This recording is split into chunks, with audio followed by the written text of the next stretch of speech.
a stopwatch? That was good. Welcome everyone to tonight's meeting of the Burlington City Council. Today is March 19, 2019. I'd like to take a moment to ask everyone to please silence all electronic devices. We have one unusual addition to our board tonight. I'd like to welcome our Assistant City Manager, Rachel Kelly, to the desk this evening. This time we recognize our City Council member, Jim Butler.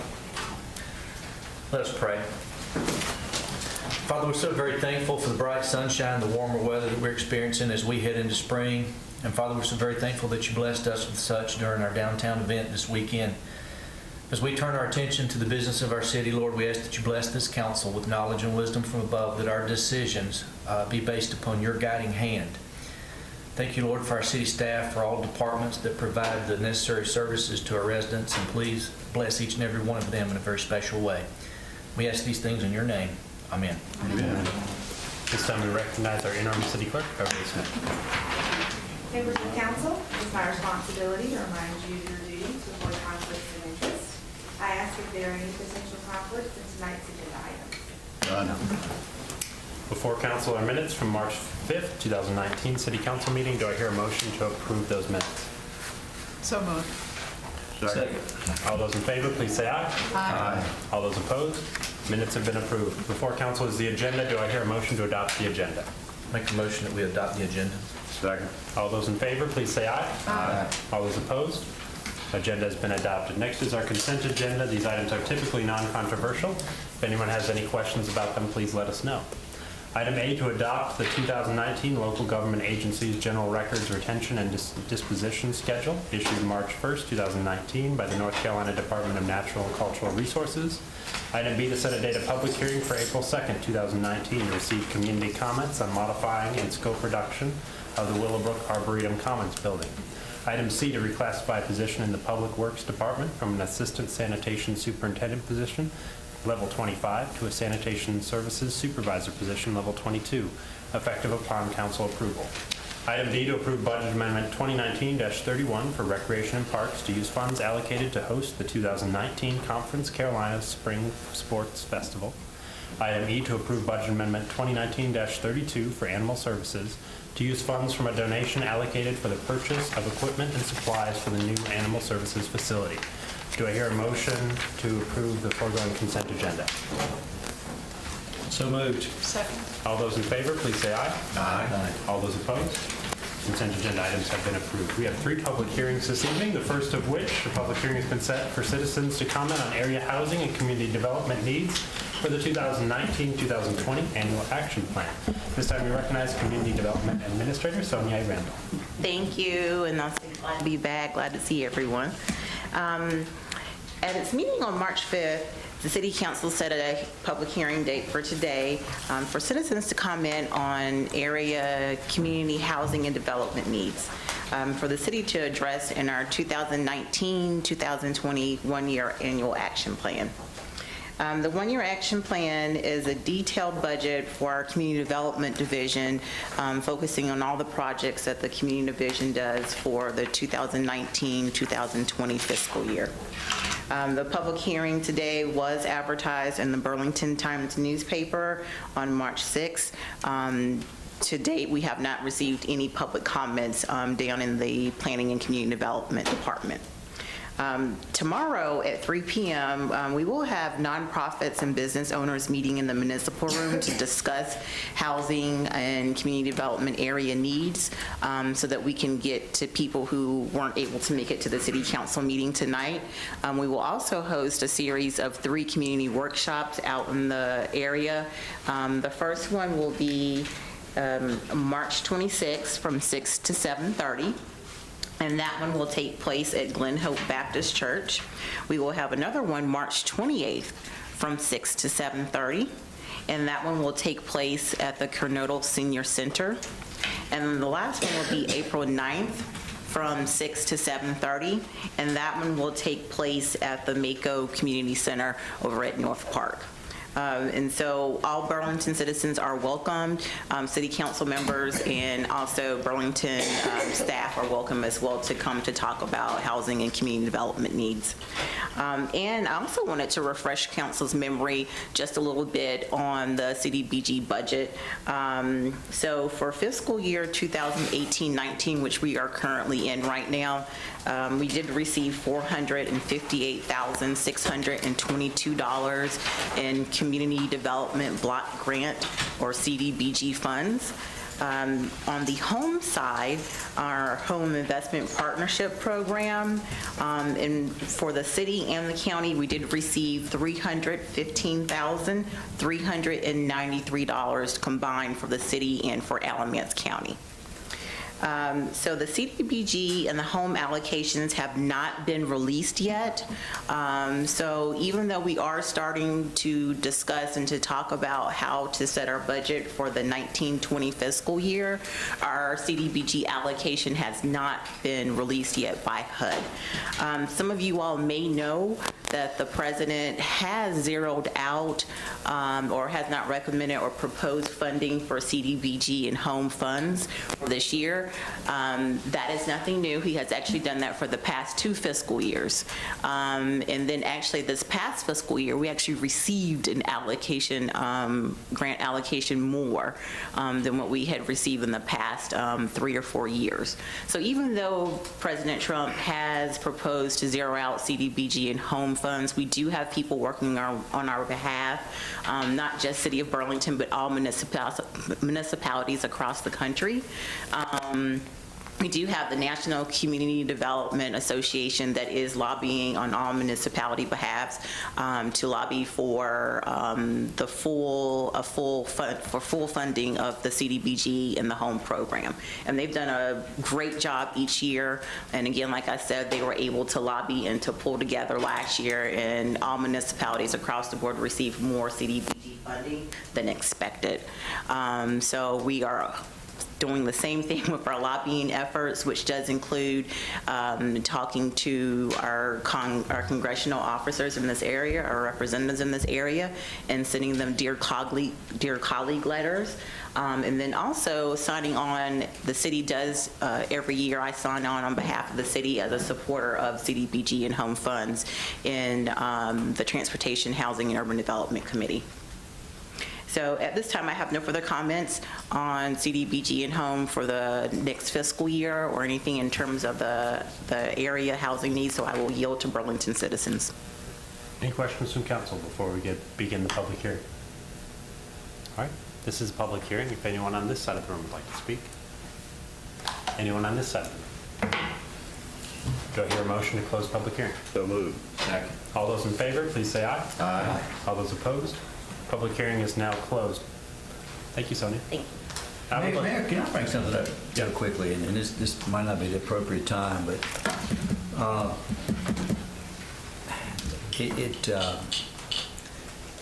it hit me. I was in the airport Thursday in Raleigh and just walked by something you don't see very much, which is a newspaper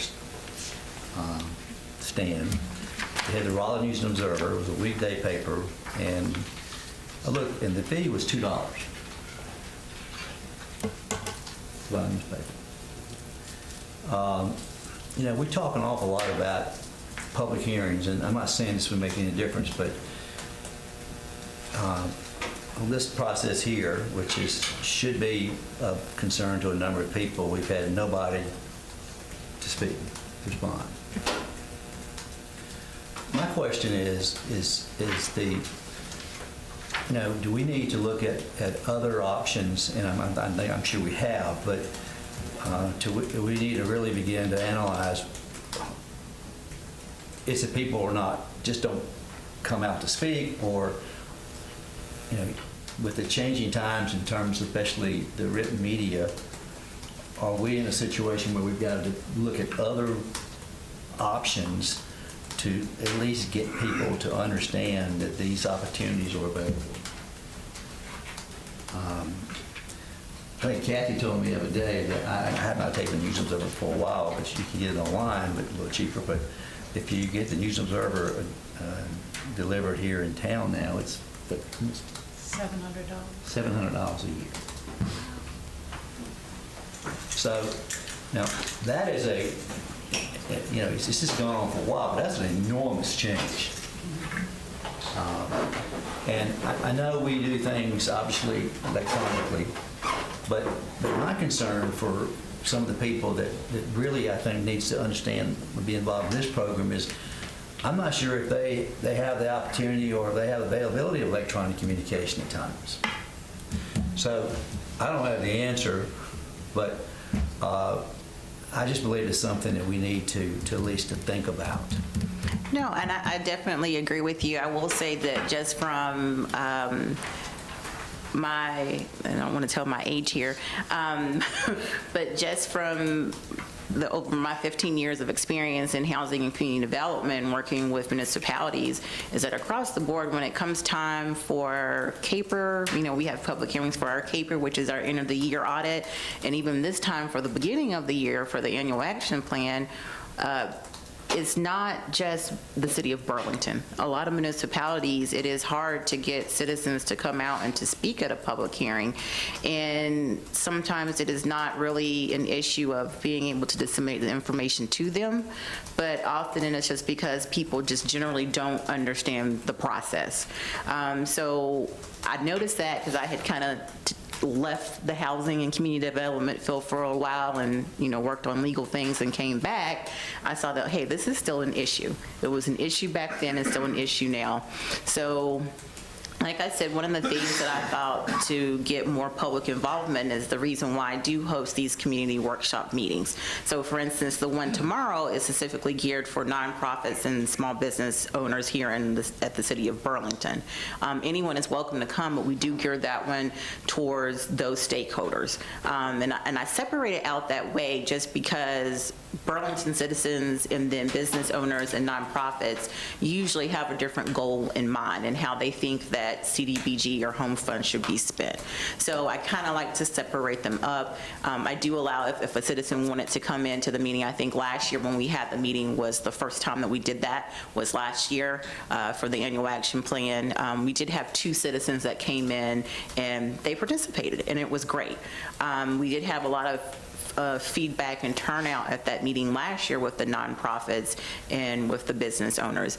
I will say that I did host out in the community 3 separate community meetings again last year. They were very unattended, low turnout. I think one of them, the one that I had the most, and that was really only 3 or 4 people, came out to, I think it was St. Matthew's AME Church, and which was great though, because even though it was just 3 people, it allowed me to really have a more in-depth and detailed conversation about how things work in terms of how CDBG projects are funded and how it all just kind of works together. And so I really did get sometimes I got a more honest opinion, I think, that the smaller the crowd is. So I did notice that because we had a large crowd with the nonprofits and business owners, that sometimes the nonprofits, when they found that these comments actually do go into our annual action plan and that our city manager, yes, does actually read them, some of them were reluctant to sign their name. They said, can I make my nonprofit anonymous? And I said, that's okay. I won't tell anyone, we won't have to put your name or your organization, but we do want to make sure that we do get as many people as possible. And so I also try to make sure that when I do schedule these community meetings, that I am hitting all areas of the city. And I wanted to make sure, I went back to look in the minutes, I don't think that last fiscal year, that when it was this time to talk about area needs, I don't think that I said the dates and times and the places for the community workshops. I just mentioned them. So I wanted to make sure that for anyone who is at home watching us on TV, that they got the chance to hear and to know the times and the dates and the places for those community workshops. I am also going to do a better job at marketing those community workshops and actually going, I think, for the church that we did hosted at last year, even though we're not hosting it there again, I think one Sunday I'm just going to show up and hopefully they'll put me on the announcements.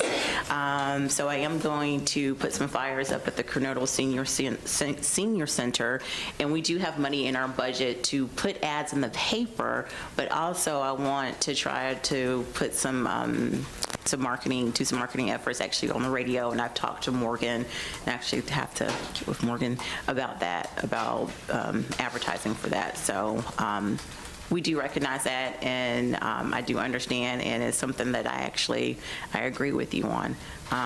So. Well, if I remember correctly, we keep talking about affordable housing. And affordable housing is certainly part of CDBG. And, you know, it's when you're talking to other people and we talk about affordable housing, and then frankly nobody shows up for the meetings, when we realize we know people need affordable housing, you know, what does that say?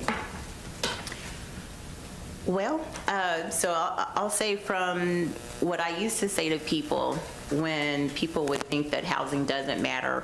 I don't know how many of you all are familiar with my background, but I did work at back then it was called the North Carolina Low Income Housing Coalition. It's how I got my start in this field. It's now called the North Carolina Housing Coalition. I actually used to direct a campaign called Housing Carolina. I say that to say that our slogan for Housing Carolina was that housing matters for all. Sometimes it is how you put that message to the different stakeholders, whether it's a business owner, whether it's a nonprofit, whether it's just, whether it's a Burlington employee or whoever. People have to understand that affordable housing affects all of us. Because even if you are making $200,000 a year, your housing still has to be affordable. You still, it still has to be affordable to whatever your income is, regardless if it's $200,000 a year or whether it's $15,000 a year.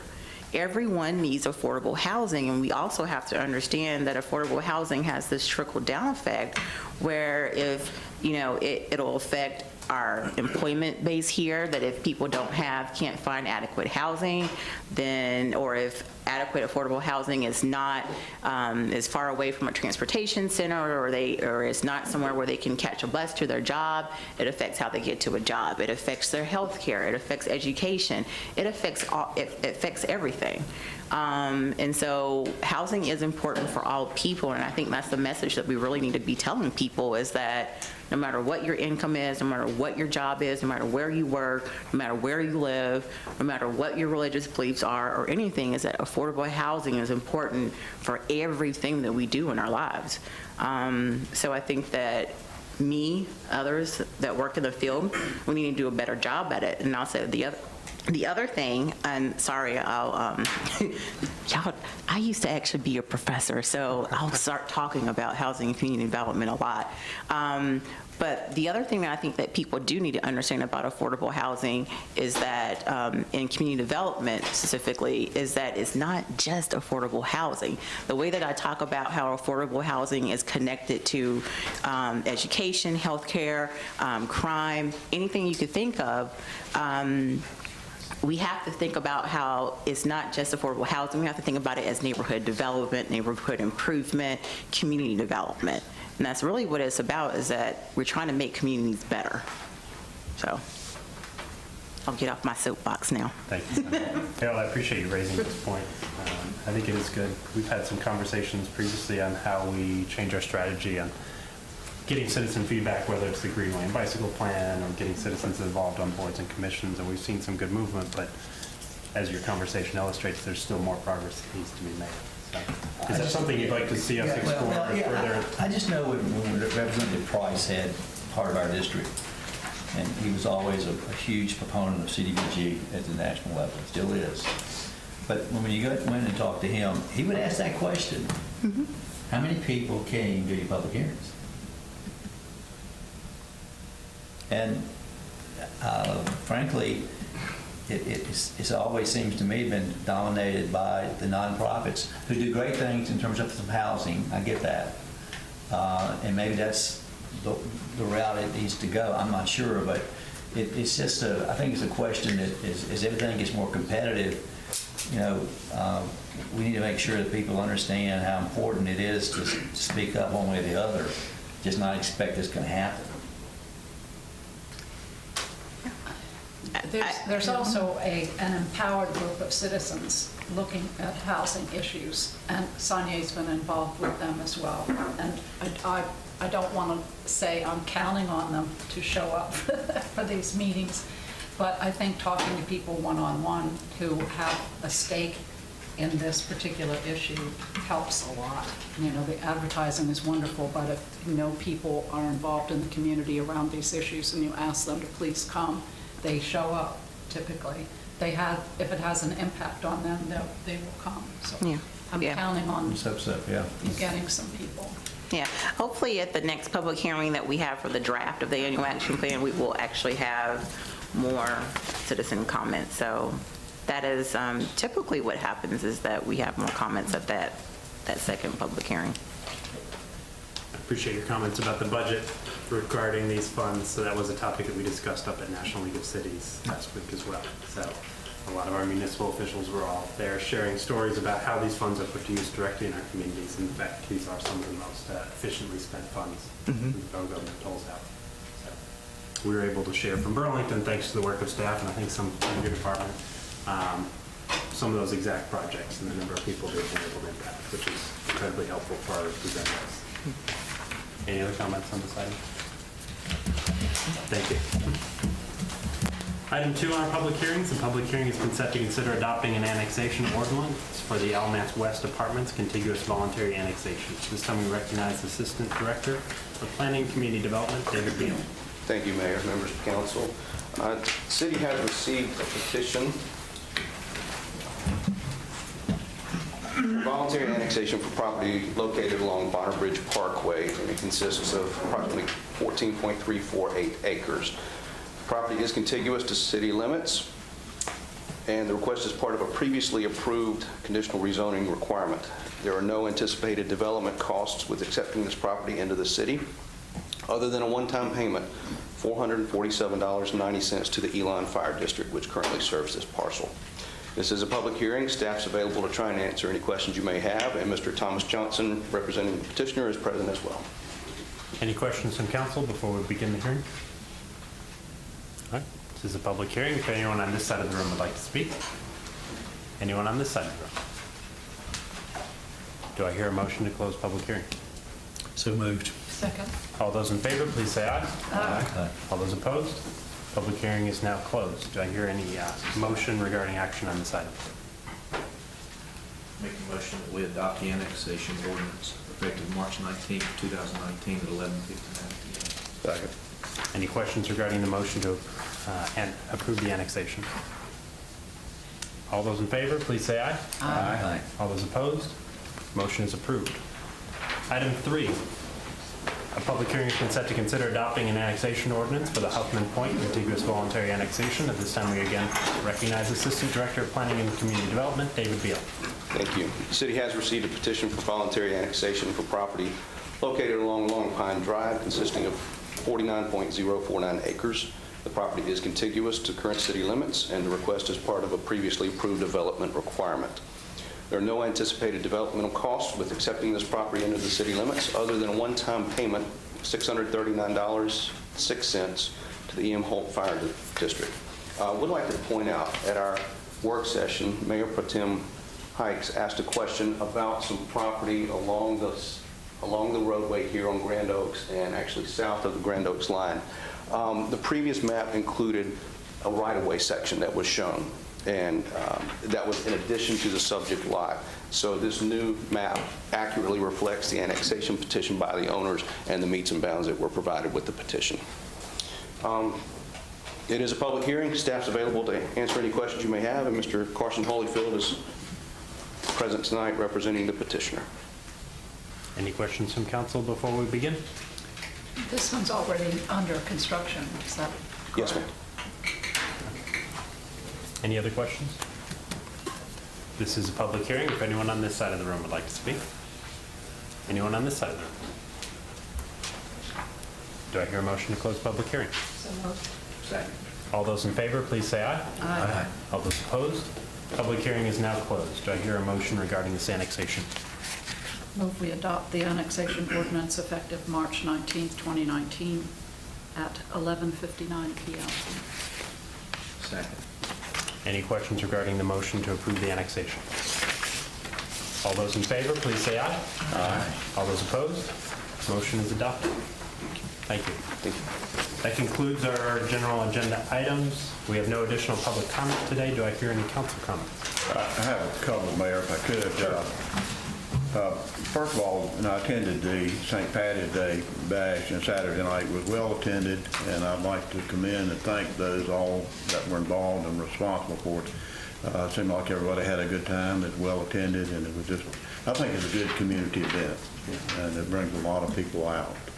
The second thing is I had a citizen to go out of the way and tell me that they lived, I won't call them where they lived before, but they said that they'd moved to Burlington and they really appreciate the sanitation services, the yard waste pickup. They said it was very, they wanted to pass that along. He knew that I was on the council, and he said, I want to tell you, maybe you can tell other folks. I said, I will certainly do so. So it's good to hear that. That's good feedback. We hear enough of the others, and so it's good to give some good positive feedback. And thank all of those in sanitation. I mean, they do an outstanding job, and sometimes they go unappreciated, but when they are appreciated, I'd like to pass it on. That's all I have to say. Thank you. Any other council comments? Couple quick announcements. Belong in Burlington. Our next session is next week, Wednesday, March 27th, from 6 to 7:30 p.m. right here in City Hall. We invite folks, whether they're new residents, old residents, just want to find out more, to come on by for that wonderful event. And then, speaking of sanitation, free bulk waste pickup continues right now. If you're looking to do some spring cleaning, you can bring that debris to the curb, and crews will help pick that up promptly. Our recreation smoking ban begins April 1st. And then lastly, our Pet Adoption Services is holding their March Mutt and Meow Madness adoption event for just $16, sweet $16, until March 30th. You can adopt a pet, cat or dog from our shelter. All right. Do I hear a motion to adjourn? So moved. All those in favor, please say aye. Aye. All those opposed? Thank you, everyone. Thank you.